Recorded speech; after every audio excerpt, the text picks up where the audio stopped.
Meanwhile, the war in Ukraine will likely enter an even more complicated phase in the coming months, ahead with the battle still raging in the eastern part of the country. If the United States and its allies commit to bolster Ukrainians' artillery, Saudi Arabia will also commit to deliver humanitarian aid. Iqbal Himawan and Levi Wardana have the report from Warsaw, Poland. Despite the United States and its allies' continued ambitious efforts to bolster the Ukrainians, there are no signs of an endgame in the war, which seems destined to enter an even more complicated phase in the months ahead. Polish President Andrzej Duda confirmed on Friday that his country had delivered 4 advanced Leopard tanks to Ukraine.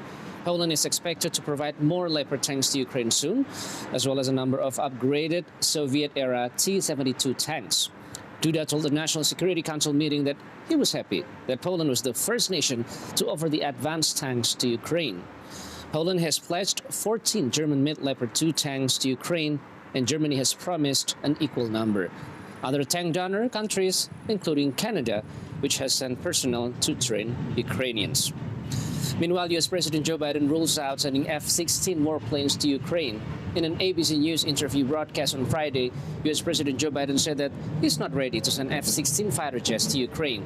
The White House officials have pushed back that they are not the weaponry that Ukrainians need in near term. U.S. now sending Ukrainian what are seasoned military things Ukraine needs now, such as tanks, artillery, air defense, including another HIMARS.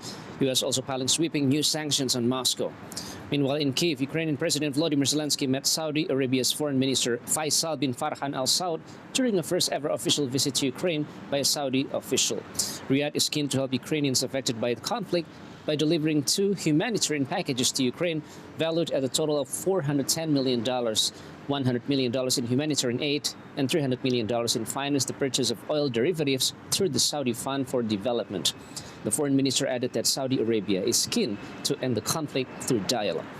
However, on the ground, Vuhledar has become one of the deadliest hotspots. Battlefields around Vuhledar, southwest of Bakhmut, and also in the Donetsk region bear witness to the precious equipment and manpower that Russia is expanding, with little territorial gain for now.